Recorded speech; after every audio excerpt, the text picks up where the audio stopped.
Hey, ladies and gentlemen, welcome to American Vindicta. I am back from my little vacation that I was on, and it's time to get back into the news. Unfortunately, today we're going to talk about this guy and his latest rampage in Atlanta, Georgia. Another active shooter happened today. Very unfortunate. This seems to be growing once again, as I predicted. It seems to be growing in frequency, and it will only get worse as the year progresses to 2024. And I believe 2024 is going to be a year to really remember. Today we have on with us Mr. Robert Griswold of Ready Made Resources. Now, if you do not have any of your preparation items at hand, if you need food, water, if you need generators, flashlights, the combat knives, if you need tents, if you need whatever you need to fulfill your night vision, thermal vision, radios, whatever it is that you need to fulfill for your bugging out needs or bugging in needs, Robert Griswold is a one-stop shop. Not to mention, he still carries the delicious Peak Refuel. And for a period of time when I was outside working on the homestead, or whenever we were out there teaching the active shooter class at Robert's place, we were almost solely eating off of Peak Refuel for morning and for breakfast and for lunch. So, I mean, I think this stuff's great. I think it's the best tasting stuff for any type of preparedness food that's out there, and it's reasonably priced. So without further ado, Robert, thanks for coming on today. Yeah, good. I don't know if you can hit your record button. I'm sending you a request. I don't know if you've seen it. So, we'll get you fixed anyhow, up. if it doesn't work, it doesn't work. But cool. Doug, the active shooter thing that you've mentioned, it's growing. This year alone, I think there's been 168 mass shootings, and we're only 4 months into the, start of the fifth month. We're only 4 months into the year. Go ahead and start recording, Bob. Okay. Got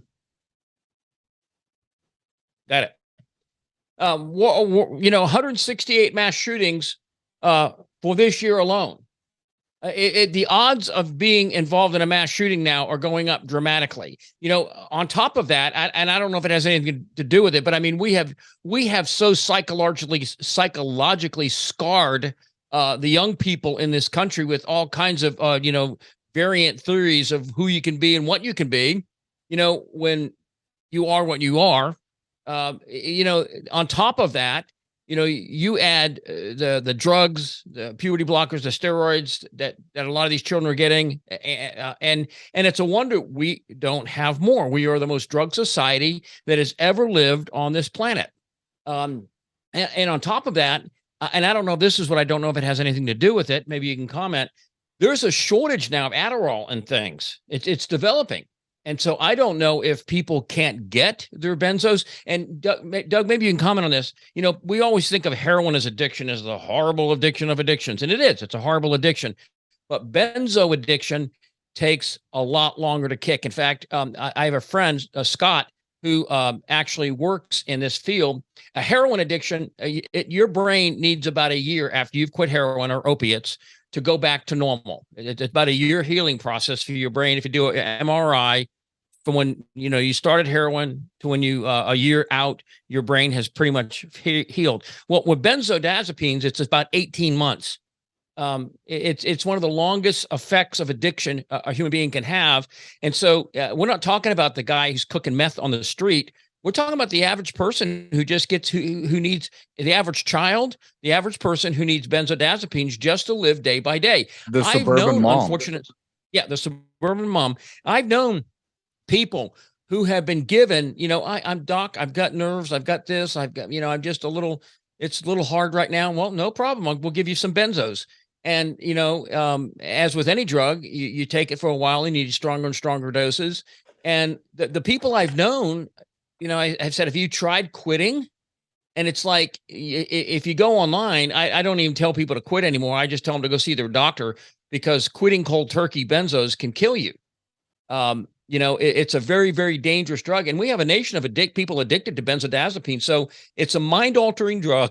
I would guess, if you show the picture, And it doesn't matter. He's black, white, whatever. I don't care. There's the equal amount. There are equal opportunity people that have been psychologically starved or, no faith, nothing. The family's rejected them, whatever it is, that drugs are involved. I would say that there's a very, very good case in most of those multiple shootings, 168 this year, that drugs were involved. We know the Nashville shooting, drugs were definitely involved. So nobody asks the question about the drugs. They always, it's the gun, it's the gun, it's the gun. Well, what's driving these people to become psychotic? We can't address that. All of a sudden, these people wake up one day and that evil gun just starts whispering to them, go kill somebody, go kill somebody, go kill somebody today. It doesn't work that way. There's all kinds of conditions, psychological, medical, that get people to the point where they're able to go out and pull that trigger on innocent people and shoot them, especially children. And that's what we see going on. This society, our society has literally gone mad. If you go back to Romans 1, and I would suggest anybody that can go to YouTube and listen to Dr. John MacArthur's sermon on Romans 1, because, one of the comments he says is, I used to wonder what it was like to live in a Romans 1 society. I no longer wonder. I see it day by day. And if you read it, the last stage of divine abandonment is divine insanity. God gives you over to a reprobate mind, that you do not know right from wrong, up from down, black from white. You just don't know it. You've just become totally and unequivocally just insane. And that's what we see going on a mass level in this country. People just losing it between the food, the breakup of the family, the drugs, all of it. A mass insanity happening to our nation right now. And it's protected. And then tie in the economy, and then the politics, and the social media, and the video games, and the movies, and the music, and society breaking apart. Witchcraft becoming very popular now. Yes. For people. SatanCon just happened, where they had, it was the largest group of Satanists meeting. And it always amazes me. They're out there tearing the Bible apart. Doug, why aren't they tearing the Quran apart? Because the Quran doesn't hold power. Well, not only that, they know what the Muslims would do if I stood up in a pulpit and started tearing the Quran apart. These people are consummate cowards, because they know Christianity says to love your enemy, forgive those who do evil to you. So they take advantage of that because they're cowards. It's like the guy who wants to beat up the little kids. There's no one around to stop him. He knows he can do it. But, Reverend Salman Rushdie or somebody else that, would criticize the Quran, he still has a death sentence. What was it, in the 1980s? He did that, the book, The Satanic Verses, and he still has a death sentence over him. These people are cowards. They won't tear up the Quran because they know who would come after them. Well, and there's a reason, though, and once again, if you're not watching this, we are Christians. We do not denounce the word of God or the Son of God. We promote and we magnify. And because of that, we should stand strong in our faith, because he is our King of ages. He is our King of kings. And the God of this world, Lucifer, has taken shape in many different forms and has been called many different things over the eons. And, when you look at from the Buddhist to the Norse Viking, to the Sumerian, the Mesoamerican, Native American, and then also the how would you say this? Mohammedans. They all worship the complete opposite of God. Yeah. And because of that, their religion reflects it, right? The way they treat people reflects it. Maybe the most peaceful are the Buddhists, but that's where your Eastern religion gets into. You have the Buddhism. Yeah, we're nice and we just sit around and hum all day and stretch. But then you get quickly into those Eastern religions and you go into a pantheon of gods very fast. And all that is just multiple doorways being open while the soccer moms are taking hot yoga classes, trying to lose weight. And they're, doing all these little different rituals. They don't realize it. Some of them do, though. Some of them do know, and they don't care. And I think the care is the problem. Just like with this young man today, he's 24 years old, young black male, goes out into Atlanta, Georgia, to a hospital area, a place that, for one thing, you're not going to have firearms at. or at least you're not supposed to, right? They're supposed to have security guards. They're supposed to have police there. He walks right into this area, has a hoodie on, has his face covered with the mask, and proceeds to open fire. All right. So, one of the things that I tell people all the time, and even though you can take all the training in the world that you want, a guy with a world's worth of training versus a guy surprising you with a firearm is still not going to be even. All right. Even if you can jujitsu your way all the way to him, your Krav Maga and your way all the way to the guy, you still got feet while it takes him, what, depending on the gun, 4 to 5 pounds to pull the trigger. So you're already at a disadvantage. There's some places, like courtrooms and hospitals where there's supposed to be armed security. You're not supposed to have the availability to have a assailant come at you with a gun, but it does happen. So what do you do about it, Bob? What would you do if it was you? You're coming into the hospital area, and let's take you out of the actual scene. Let's say I'm going to put Bob Griswold in the parking lot, walking up towards the building, and you start to hear gunfire. What do you do, Bob? Well, for me, generally, if I'm in law enforcement or something like that, I might run to the gunfire. If I had my family with me, I'm going to get the family out of there. I'm definitely not going to play John Wayne in that situation. My primary concern is that if I was in the building and I see, like right now, somebody walking up with a hoodie on and a mask, my spider sense is going to go up, and I'm probably going to put myself in a position to where that gentleman would not have direct contact, ability to contact me directly, cover concealment. It just, something would be off about it. And I would notice that. That's the thing of situational awareness. That's the thing of paying attention to your environment. That's the thing of making sure you're not just sitting there doing this on your phone. Any gun-free zone, you have to realize it is a place where people can take advantage because they know there's not going to be an armed CCW person. They know pretty much they're going to have free reign. And so it's up to you if you carry a gun in there or not. That's your choice. I don't like going anywhere unarmed today. Some places you are absolutely you have to go through metal detectors or something. But, it's just understand that if you're in a place where guns are prohibited, you're in a higher priority target for the active shooter. That is a for certain. A school, a church. In my church, on our church security detail, one of the things I've mentioned is when the pastor says, every eye closed and every head bowed, that's the time the security team has their head on a swivel.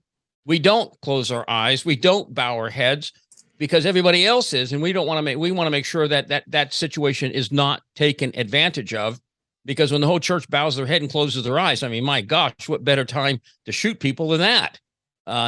There's just things that you learn over time to help protect yourself. And that's the one thing is the hoodie, the mask. That would have definitely caught my attention if I had seen it. And I would have I would have gone definitely from yellow to orange in that situation. I would have started looking what's going on here. Something good is probably not going to come of this. And then to make arrangements depending on, is my wife in the hospital? Am I going to visit a friend?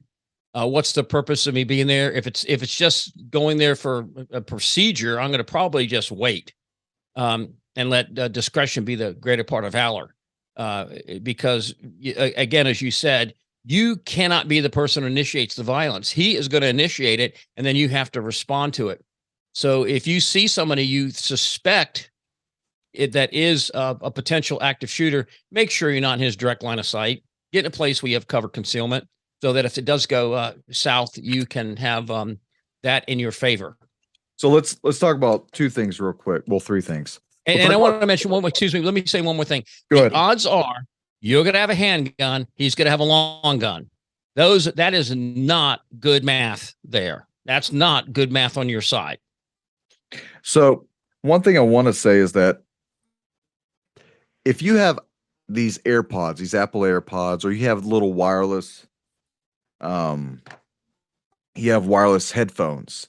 They're very easy to put in. I know some people wear them while they're driving, and then they get out and they go into a store because you don't want to hear all the white noise of people coughing and hacking and arguing and all that stuff.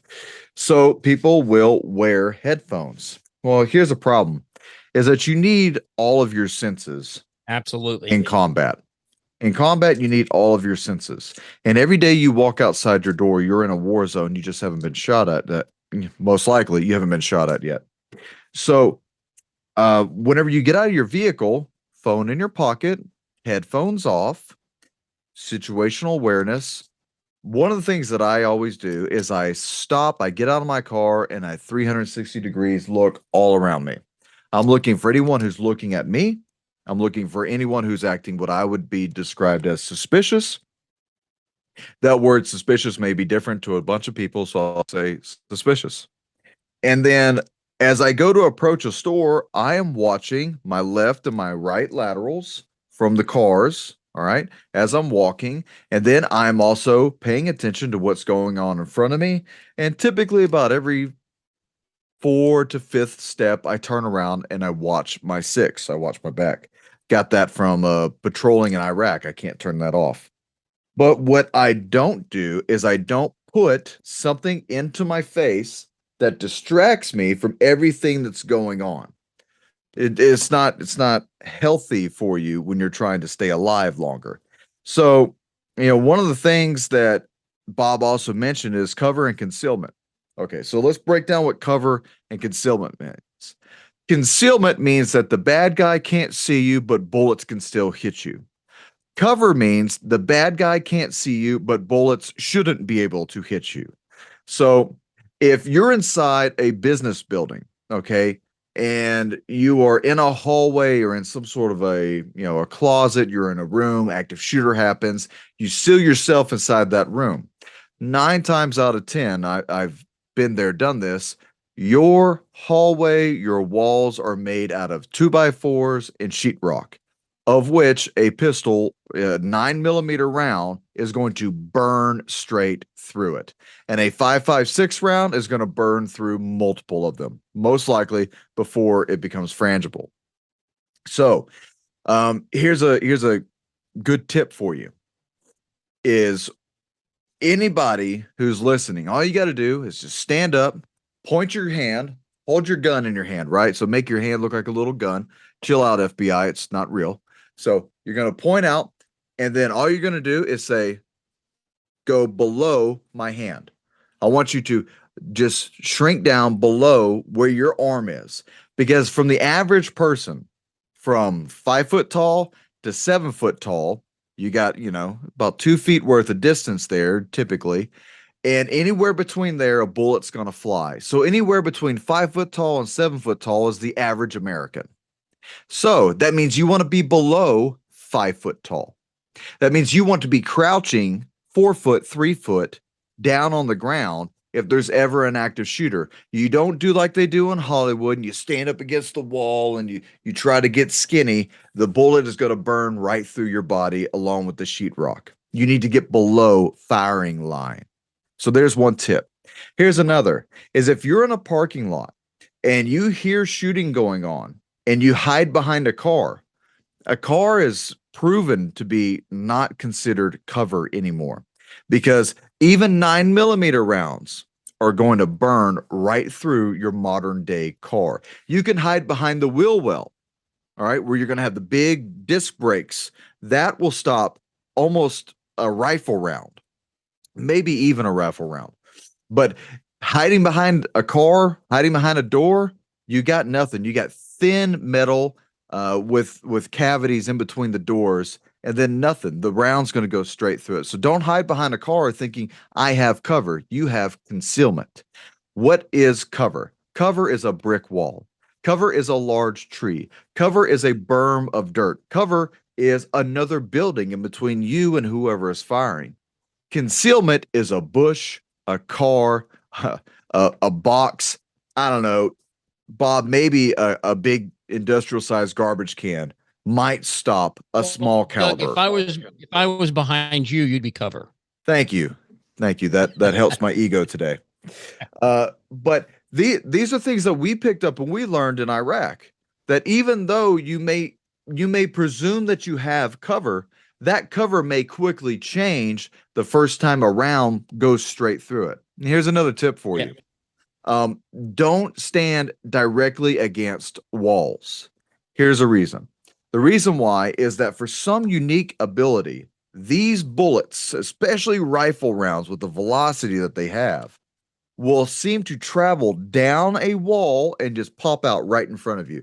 We saw it in Iraq, saw it in Afghanistan. It does happen. Law enforcement has experienced it too. So, you keep a little bit of space between you and a wall. Make sure you're staying low and you're crouched. Get off of your phone. Find the nearest exit. Do not go towards the sound of the shooting.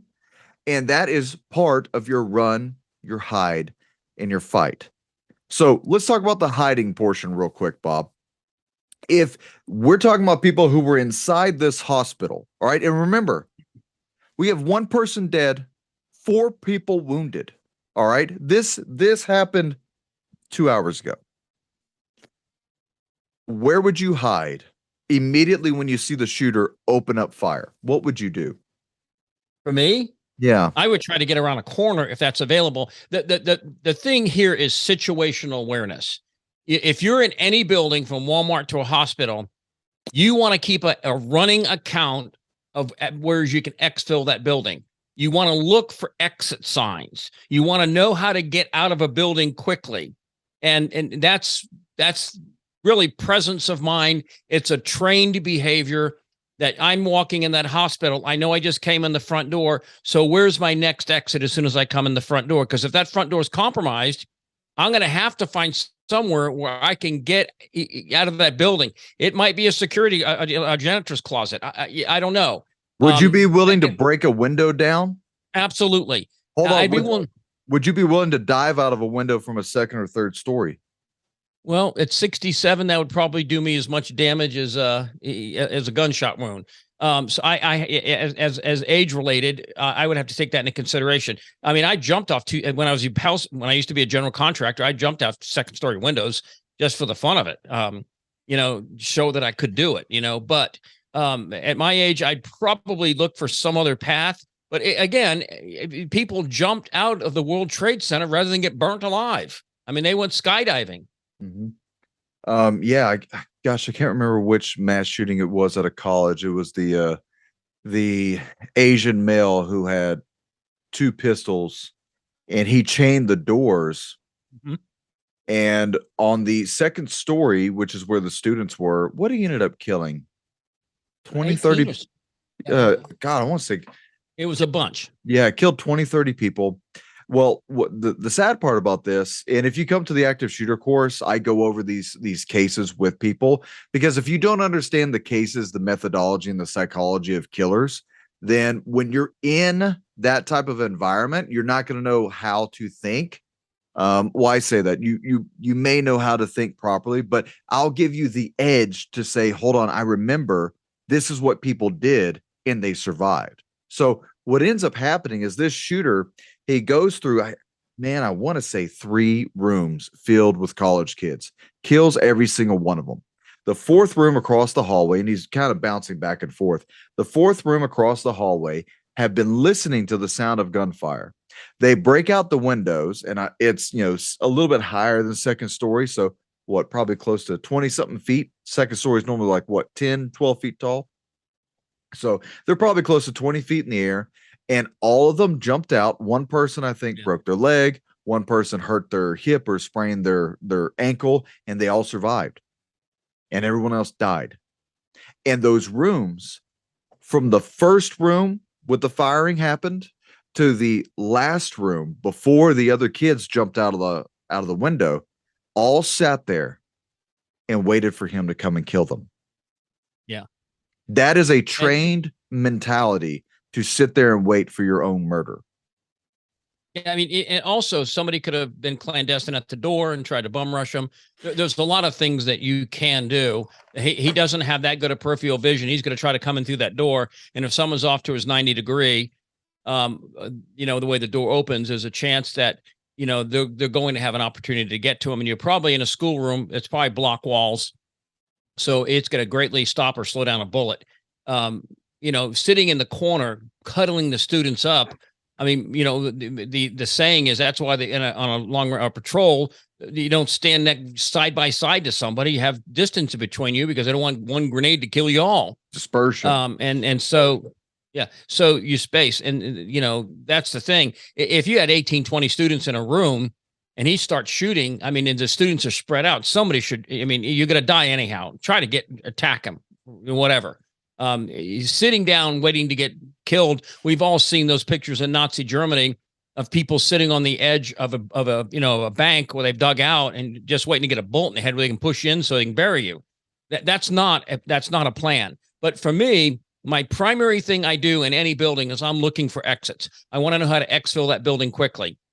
So if I start hearing gunfire, I know where I can scoot out that building. Now, with that said, you know, if it's just one or two openings, I'm going to make sure there's nobody waiting for people to come out. You know, make sure that's not being set up. But generally, I want to get out of that building. I want to get people out of that building, and knowing those exits quickly is a really good way. There have been people who've been on a plane and have tried to get out the door they came in where the exit, you know, is right behind them, and they just never paid any attention.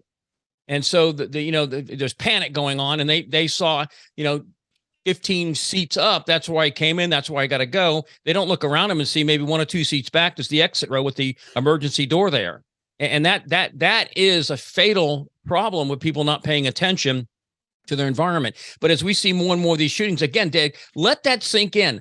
168 today would make it 169 mass shootings in this country in 4 months. That's over one a day. And that's insane. It's not slowing down. This is the results of a society gone insane, of people losing it. And you know, we've seen that the trans mafia with their day of vengeance. Now they had to cancel it, but I mean, they're making all kinds of threats against Christian people now. You know, we're going to kill you. We're going to do this. How dare you? You saw the I'm not going to even, but he was a particularly loathsome individual. If you dare try to stop me going into a woman's bathroom, it would be the last mistake you ever made. Oh, is it amphibian? Yeah. Trying to get that word to catch on, ladies and gentlemen. Amphibian. Make sure you use it. So we are watching a society that has watched and practiced violence for now decades. We celebrate violence, and we are watching it come into the public domain. It's just like the Coliseum on a nationwide scale. You know, people want to see it. It was really disgusting. I think it was a Fox reporter, but I don't know. Somebody came out of the building in Atlanta. What can you tell us? What is it about? How many people did he kill? It's like he was an announcer at a gladiatorial game, just trying to get the juicy details. And this is the society we become. And I want to tie some other things into it now, Doug. Banks, your bank.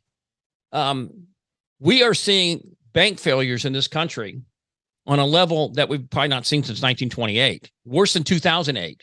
And so right now, you have people, as we mentioned earlier, we are the most drugged society in history.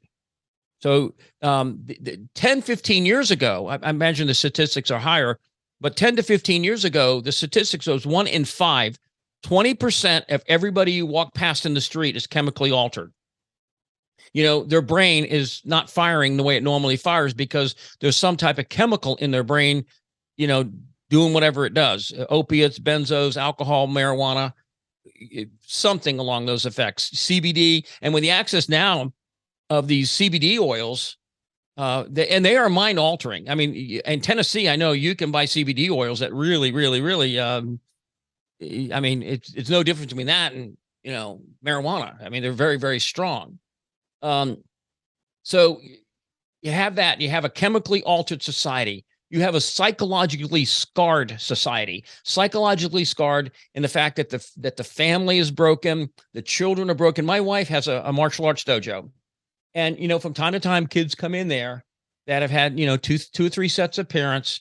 You can tell the kids, there's certain of those kids, now the majority of them are good kids, but the certain ones that have come in that that they've been injured psychologically. And today in public school, with you can be any kind of amphibian you want. There's hundreds of different types of amphibians. Is that how you say it, Doug? Well, you could say salamander, you could say amphibian. Okay, yeah. Skinks, whatever. Yeah. So, but and so we the psychological breakdown, and now we're going to add the financial breakdown, because the banks now are starting to collapse, and people are going to start losing their savings. I mean, mom and pop have worked 40, 50 years, and they might be able to have, $2,000 a month supplementary income that they've saved over 40, 50 years, along with their Social Security, and make it by. But bank collapses and they lose it all. I mean, so we're going to see more and more people, they're going to lose it over their life savings just vanishes. And so what you said is perfect, because when the banks collapse, Bob, let's progress in this conversation. And we're all adults here, right? So let's have an adult conversation of where you should probably be putting your money and your mind and your effort. Bob, when the banks collapse, what will people turn to for revenue and for purchasing power? Well, women, hate to mention it, prostitution. I mean, that's going to go off the scale. Prostitution will go off the scale. People will pimp out their children. You don't believe it? It happens. It is a massive problem in the United States right now. Parents pimping their children out to make ends meet. You don't like it? You don't believe it? Go just check out the stats. People are going to resort to violence. We see it now. I mean, San Francisco, I can't afford it, so I'm just going to go in and take it. So there won't be a store safe that you can go to unless you have a armed security detail, because everybody's going to be in there stealing. It's the only way. And we see right now the breakdown. San Francisco, I think Nordstrom just left San Francisco. We see all these big Chicago Walmart's leaving here, there, everywhere. Target, I believe, left Washington, or at least Seattle and Portland. Yeah, I mean, so we already see it happening, because once the banks fail, and you don't have access to your money, you won't be able to have access to food. Bob, why did these businesses leave, though? Let's break that down. Why did they leave? Well, because the city basically said, these people need the stuff, and it's okay for them to steal. I just watched a video of this lady. She went into it was a Walmart type store, and she had a shopping cart filled with meat, and she took it right out the door and was throwing it in her trunk. Now, one of the employees tried to stop her, and she was assaulted for trying to stop her, but she was just throwing meat in the trunk, just stealing it. So, Doug, we have had the spirit of lawlessness unleashed on our society. That's why you see the murder. I mean, we've murdered 70 million children. We're dismembering children. We're celebrating amphibianism. And so everything that can go wrong has and is going wrong. Add the bank failure to it. Add the fact that people won't be able to afford food. They won't be able to afford right now. They say most people in America can't afford a new car. I had customers this morning at Ready Made Resources, and I really had a little truck envy. He drove up in a 2023 Ford, cherried out truck. And it was just like, whoa, that truck's nice. But I mean, it was $60,000, and I'm not going to do that. But, so Americans now, their budget is not meeting their needs. They're running out of money on Thursday, and they still have Friday, left. And so there's only one thing they have to do is cut the food, cut any kind of enjoyment. And then Americans, you need some discretionary time off. You need to have vacations. You need to have that. And that's going away. And so we're adding psychological condition upon physical condition upon psychological condition upon physical condition to the average American right now. And as we see these concentric circles coming in and in and in, more and more people, since they've been saturated in violence, John Wick's the answer. They just go out and that's what they do. I had a bad hair day and everybody else is going to have one also. So this is, again, why people need to take the active shooter course, because I would say 10 to 20% of people are somehow going to be engaged in acts of violence in the next couple of years that are listening to this program. Somehow or another, you're going to see an act of violence where it's just not a slap in the face. It's some type of extreme violent action one person takes against another person, whether it's road rage, whether it's family rage. Do you think any of those shootings are going to happen on a flat range? Say that again?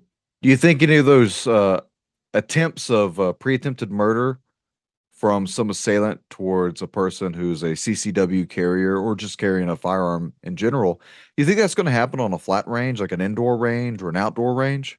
No. Why not? Well, because people have guns, and bullies want to pick on people that are smaller than them, that they know they can fight, that they know they can beat up. I remember there were school bullies, and they never picked on the guy who was on the football team. They never picked on the defensive linebacker. Gee, I wonder why. Because they know what would happen. They wanted to pick on the weak guy, the guy who wasn't popular, the guy, so everybody, they pick on him. And that's what these people do. They know hospitals, schools, so forth are going to be unarmed, and they can go in there with reasonable assuredness and kill a lot of people. Predatory and picking victims at the drinking well, just like the Lions would, right? That's what we're talking about. These people are predators. That's why I want to train you to think like one. And so that when any type of action ever happens, you know how they think and you know how to respond. And look, guys, you're not going to kill them with kindness. You're not going to run up and hug the gun out of their hand as they're shooting innocent people. The only way you're ever going to solve this problem is you're going to have to give good men guns and women. You're going to have to give good men and women guns and set them loose upon the evil. In fact, I would say, yeah, more likely give women guns, because el mano to el mano, there's still some chance, but you get a 220, 210 pound man against a 105 pound woman, and she has no chance. I mean, virtually no chance at all. You give her a 9mm Glock, and she pumps 4 or 5 rounds into somebody. That's a great equalizer. I would rather hear about the survivor than the victim who was brutally assaulted. We all love that. Yeah, we all love it. The church, the guy at church, I think it's former FBI guy. The guy started going south, started shooting people. 1 shot, 1 kill, boom, dead. I mean, he was celebrated. Carl Rittenhouse. No matter what the left said about him, hey, Kyle Rittenhouse. Kyle. Yeah, Kyle. Well, I said Carl. Kyle. I'm getting banged over the head with a skateboard. Somebody's pulling a gun on me, and I blow his arm off. Hey, I know in the sight of the left, a white guy shooting a white guy is a racist act. I know in the sight of the left, me pulling a gun on you and having you shoot me, that's a racist act. Well, I mean, but that's and what you're bringing up are facts of societal change. You recently had in Memphis 5 black officers beat to death 1 young black man, and I didn't see one town set on fire over it. No. I didn't see police cars being flipped over. I didn't see a movement around the world. People weren't screaming out this guy's name over in Hong Kong or over in the EU. They weren't holding vigils, all across America for this young man who was brutally killed. And yet we have very little explanation about it, right? And still, you have to understand. You have to understand that politics guided this problem a long time ago. They guided this problem that Donald Trump was the problem. We need to cause more problems so that people think Donald Trump's the reason. And if Donald Trump left, then all these problems would go away and we'll just stop paying everybody for setting everything on fire and it will go away. And then we will recapture the audience. And that Yeah, was, but I once people believe, realize, the plan. once people realize they get paid for not burning stuff down, where does that end? It Our never ends. Our special agents were inserted into the crowds, and I'm not going to give away law enforcement tactics, but our special agents are inserted into these crowds and undercover detectives and undercover police officers. And one conversation that I remember us supervisors having was they were joking whenever they were riding the train out, and this was in Portland, and there was a guy on the train who was handing out $150 to each person. Dozens of people received $150. How much money was this guy walking around with? Little white guy, little young white guy, probably in his 20s. Okay. Same thing happened in Dallas, Texas, when the rioting broke out. We had another video, and this was an actual video, though. And this was captured by a black woman who was filming it. And she was, I believe she was at a place of business, and this was happening right outside. So here's a young white guy in his 20s. Here's two young black men, probably, late teens, early 20s. Here's like $200 for you, $200 for you. Go start tearing stuff up. And what do? They're young hoodlums. They wouldn't start tearing stuff up because they got paid to do it. Yeah. Doug, I want to throw something out right now, and I don't get paid to do this, but if you are going to carry in today's litigious society, realize that if you are involved in a shooting, and even if you shoot a guy that's raping 28 little babies, there's the chances of you getting sued or some district attorney that's liberal going after you are very, very high. I belong to this USCCA. Mm-hmm. And it gives me at uscca.com. With that, I get $2 million worth of insurance. It pays for attorneys. It pays for civil suits. It pays for bail. I know that if I am involved in that, the chances of a litigation of some sort are very, very high. And that insurance company covers me. So I just recommend everybody. I mean, I know USCCA is one of a few. I think it's one of the best. But if you're going to carry a pistol, you're going to go armed, make sure that you have an insurance policy, USCCA. Like I said, I don't get paid to advertise for them. It's smart to have it. It's just smart to have it. And they cover more than just shootings. If you get into a fist fight, if you have to use an edged weapon, which would be a knife, if you get assaulted, right, you can call them. If you get assaulted and you had to pull your gun, you did nothing else, and your gun still gets taken, you can still call them, and they will more or less guarantee to get that gun back within your hands within 72 hours. And they'll have you out, bailed out, representatives standing by. In White Settlement, Texas, we've said this a couple times, but it's worth mentioning again. In White Settlement, Texas, this must have been back in 2018, 2019, active shooter at the church, at the Church of Christ in White Settlement, Texas. And the guy who ends up killing the black man who came in with a shotgun and was, there to kill a bunch of people. I think he only killed one person, unfortunately. He was sued.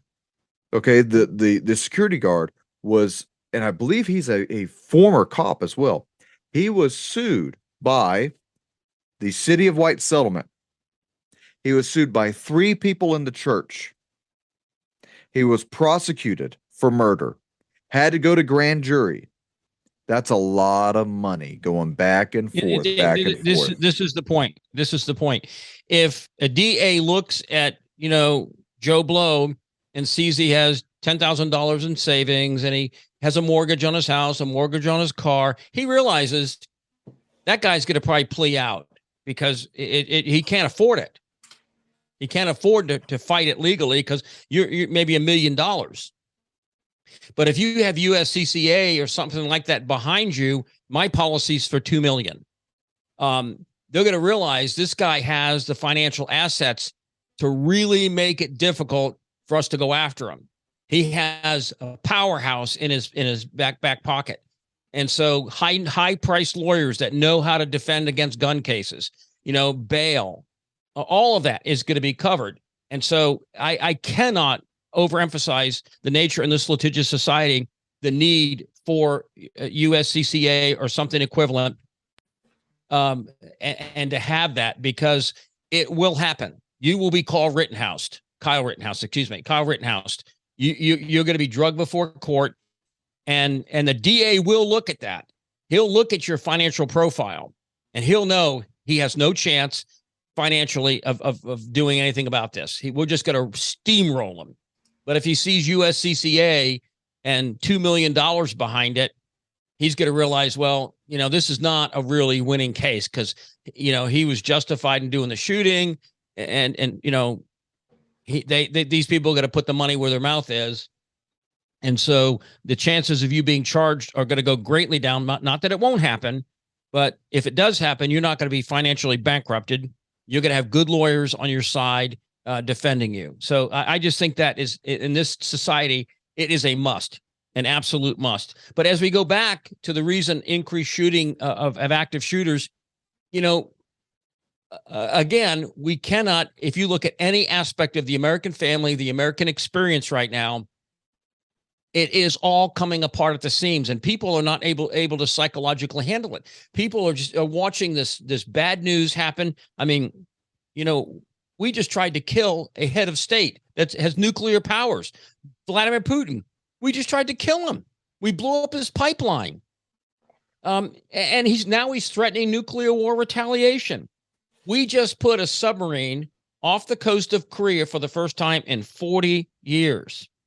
And so we're watching not only the internal mechanism of the United States break down, religion has broke down. Religion now is a farce in the United States in most churches, because it's not the gospel of Jesus Christ. It's the gospel of self. It's the gospel of everything nice.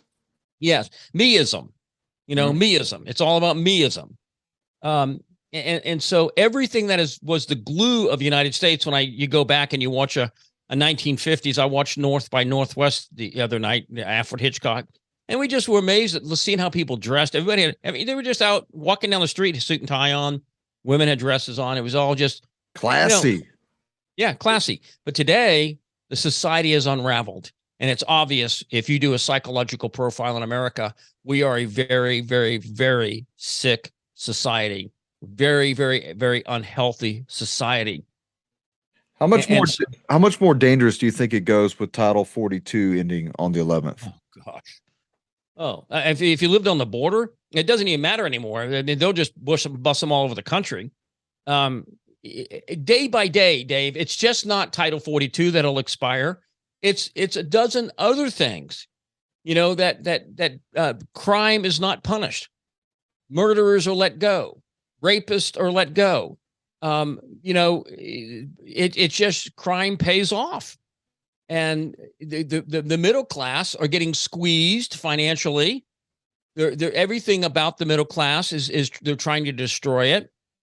And so there's a multiplicity of factors going into the psychological destabilization of America, especially the children. I mean, especially the children. And when I say children, I mean, maybe from high school down. And I know high school kids aren't children, but I'm using that as an example. So as we watch our society become unglued, you're going to have to change your perspective. That's why, these are mine. Okay.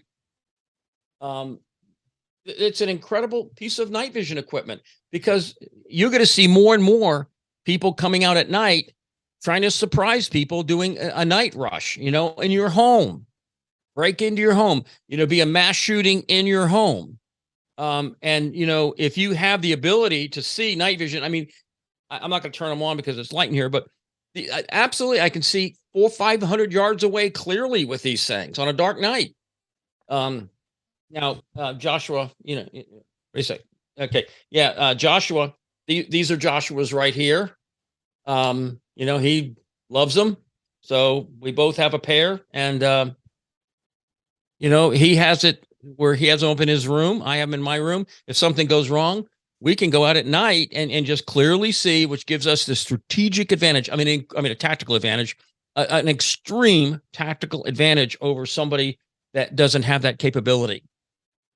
So, with that said, just saying, as we see your money become worthless, and that's where it's headed, becoming worthless.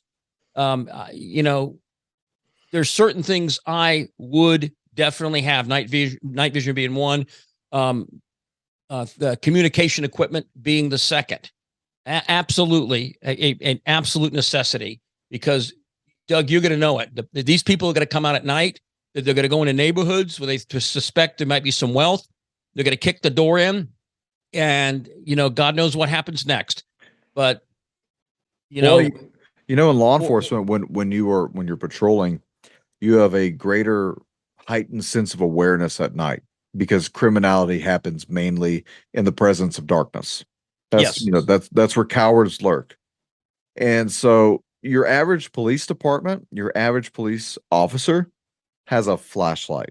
Typically a flashlight from Walmart, maybe the cop shop might have a cheap little Surefire, but that's about it. They'll have a weapon light, maybe a light mounted on their cars where they could see, but they don't have night vision. They don't have thermal. Me going back and forth to the border all the time, I ended up buying my own thermal. Uh, we were supposed to have been issued night vision, have it all, had all the stuff for our helmets and all those cool setups, and they never gave it to us. And I worked for Homeland Security, and we were on the border all the time. Yeah. All right. Well, So I if can tell they you, won't give it to us, the local police departments don't have it. That means they're not going to know who you are when you're walking around. Yeah. Well, that one night we had our alarm went off at our store, and the police, they know me around here. But he drove up, and I had nods on, and he was like, "Man, I wish I had a set of those." Yeah. Yeah, because it's a game changer. Ave Dominus Nox. We own the night. That's what we would say all the time overseas. The things that we could do at night was untested and unmatched in Iraq and Afghanistan. But now we're coming to a point in time where our enemies, thanks to Joseph Stalin Biden, now have our NVGs. They now have thermal. And not only that, the cartel have it. The cartel have better stuff than we do because they can buy the quad nods. They can buy the up-to-date PVS 14s. They can buy all that cool stuff. They can buy the $5,000 thermal scope to put on their little ARs or onto their AKs. Your average citizen barely has a decent pistol and rifle. You can't compare with what seeing at night can do. Compared to the fact that your money is going to be greatly devalued, it comes to the point where I have to exchange some of, not all of it, but some of for the absolute necessities of what it's going to take to stay alive. And night vision, radio communication are those necessities of what it's going to take to stay alive. And I don't want to make it sound like an infomercial, because that's not my goal here. But I can tell you, you will lose if I have night vision. If a cartel has night vision and you don't, you will lose. I don't care how much food you have. I don't care how many guns you have. I don't care what you have. If I have a special, what I call special optics, thermal and night vision, that special optics is going to win the day. I mean, we hired somebody recently to come out at night, and he had a Knox thermal on a 22 because we had a really bad rabbit problem eating all my garden down. Well, that problem went away because he was videoing it. The unit videoed, and rabbit after rabbit after rabbit, didn't even know he was in a site, and boom, rabbit fell dead. And so saved my gardens. But so, I feel more sorry for the rabbits than some other things, but amphibian, whatever. But yeah, with this, it is an absolute necessity in this day and age, in my opinion. And that's one of the things about the active shooter course. You're going to get to come here and see and experience what thermal and night vision does. You're going to actually get to see it. So yeah, you're going to be put into scenarios. And once again, airsoft guns like this, I have them all for you. You literally don't have to bring anything. I'm trying to make the ease and availability of the training better on everybody. You don't need to come with your plate carrier and your helmet and your battle belt, because this is more or less you with just your concealed carry weapon. I have a few airsoft AR-15s, and we'll play with those a little bit. But this is mainly putting you in scenarios like what I did with law enforcement officers. Shoot, don't shoot. Stop, assess, look, listen, smell, and then plan out what I'm going to do. Do I need to back off? Do I want to envelop and engage this person? Or do I want to try and to use my kindness to see if I can smoosh my way past somebody? Don't think though anything that we're saying right now isn't being applied worldwide or in this country. You go to areas where there's gangs in these neighborhoods, they got people out in the corners. I've drove by them, I've seen them. Right? You have to eventually be in conflict with people who are going to become territorial. And with territories, as they always do, they always eventually expand. And that territory expands towards yours. If you watch Craig Sawman Sawyer's video, Contraland, he shows that the cartels have people on this side of the border on small knolls or mountains, whatever you want to call them. They have camps set up there on U.S. soil, and they have long-range observation equipment, night vision and day optics, where they're watching anybody approaching. So they can see airplane or car approaching, and then they can use radio to alert, hey, we've got LE coming, LEOs are coming. They're 15 minutes out, whatever it is, but that's happening right on our border, and nothing's being done to stop them. Nothing's being done to prevent those lookouts from giving that kind of information. But it begs the question, why? That's another program. But, believe me, if somebody does break into your house, there is a strong chance they have reconned you 3-4 days to see what your habits are, whatever. And this is why, again, an active shooter course, situational awareness, presence of mind, all those things come into play, because we are going to see it get worse and worse and worse. Bob, we got 2 minutes. We got 2 minutes left. The active shooter course is available on ready-made resources. You can either call Robert and you can sign up from there, or you can go to the website and sign up from the 23rd, 24th, 25th. So that's a Friday, Saturday, Sunday, 30 hours of training, $850. And you can pick our brains for every bit of information. You are not going to leave this training venue without new motivation and confidence in your skills that you can apply to save your life, to save your family's life, and to get out of the X, out of the hot zone. To survive is the whole goal here. Bob, can you give out any other information that you want? We got about 1 minute left. Okay. Well, they can get in touch with me at 800-627-3809, 800-627-3809, readymaderesources.com. We probably have one of the largest in-house inventories of any prepper company or emergency company in the country. We carry night vision, thermal in stock. We have food, water filtration, solar, camping equipment, books, videos, just a lot of equipment at our store, so we can ship it immediately. If you order one of these, it goes out no later than the next day, unless that's the weekend. But so we have it in stock. We can ship it right out to you. And if you do get a helmet, make sure that you're asking Bob which type of helmet that you specify. Yes. I suggest if you get night vision, buy a helmet and the attachments for it. Yes. So, all right. What's your number, Bob? 800-627-3809. All right, guys. If you have any questions, you can email me at AmericanVindictaShow@gmail.com, or you can very gladly call Robert Griswold. You don't have to buy anything if you talk to Bob.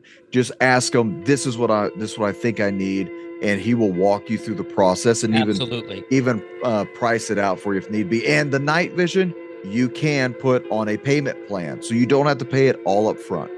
And we will beat anybody's price. Be careful when buying night vision. You notice most people do not give the specifications on their tubes. There's a reason why. Because they're going to sell you a tube that, if they put the specifications on it, they wouldn't be able to get the money they're asking for. Insane stuff. Guys, it's only getting weirder out there.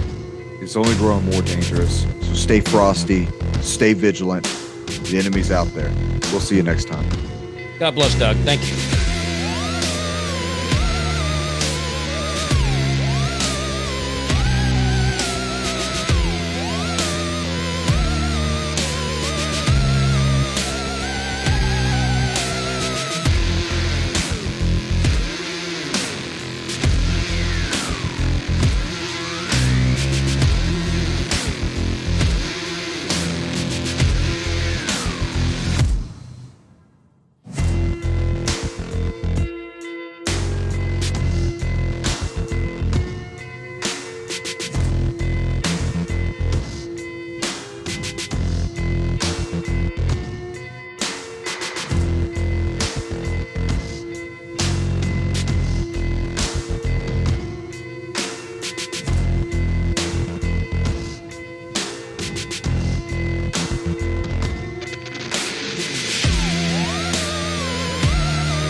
Klaus Schwab from the World Economic Forum has said, you will own nothing and you will love it. And that's represented by what's going on across the planet today, where the economy of the world is in free fall, and nowhere is it more in evidence than with our own President Biden deliberately trying to sabotage what we have. Access to food, other resources. So Americans are in a unique position, really for the first time in our history. We're going to have to provide for ourselves or subject ourselves to the whim of the government. Do you really trust a government to feed you that left 1,000 Americans behind enemy lines in Afghanistan? I don't think so. So where do you go? When you ask the question, who's the best prepper out there today? There's only one answer. Ready Made Resources and Robert Griswold. I call him King Prepper, and that's how a lot of people think of him. You have everything there you'd want, from night vision to storable food, how to prepare cooking in emergency situations, books and videos on how to prepare alternative energy, communication, first aid that you wouldn't think of, natural antibiotics, you name it. Bob has it. Now, here's the good thing about Bob Griswold that no one else does but him. You don't have to buy anything to talk to him. If you're not sure where to start with your preparation, no obligation phone call directly to Bob. You can talk to him for free. Most people will charge you an arm and a leg for a half-hour conversation. That's not Bob Griswold. He cares about helping America get prepared. Go to readymaderesources.com, or you can call the number directly at 800-627-3809. Again, that contact information, readymaderesources.com for the best prepping outfit in the country, or call Bob Griswold directly, 800-627-3809. Mountain State Survival covers your basis for your planning, prepping, evacuation, bugging in, or bugging out needs. They carry anything from educational material, camping supplies, emergency services supplies, food, first aid, survival kit and equipment, shooting gear, survival gear, tactical gear. They carry it all. They got it in stock. Give Mountain State Survival a ring. That's mountain-state-survival.com. Get this type of supplies while you still can. 304-517-6935. Mountain State Survival is one of the only places that I know of currently that is still carrying the delicious Peak Refuel meal that is ready to eat. It's personally the only thing that I eat at this point whenever I go out camping, whenever we have any type of emergency or disaster situation. That is the meal that I stick with, and you can find that at mountain-state-survival.com. Use REKKR5 for a 5% discount on your overall purchase. That's REKKR 5. mountainstatesurvival.com. This show on the Heroes Nation app. Heroes Nation is the Heroes Nation app you can download in the App Store. It's up and coming. They got a lot of cool information on there. That is the main backup site so far for the American Vindicta show. We'll also have some stuff on there that won't be on YouTube. It won't be on Rumble. It'll either be only on the gsradio.net, who is the host of the American Vindicta show, or it will only be an exclusive for Heroes Nation. And with that, I mean, stuff that we're doing with the cave exploration, with the archaeological stuff. I'm going to start getting into a lot of paranormal talks and, coming at that from my law enforcement and Christian perspective, and be having guests on, and that will be exclusive to Heroes Nation. So make sure that you give them some love. Thank you, everybody, for listening. Thank you, everybody, for supporting me. God bless you, and have a good day.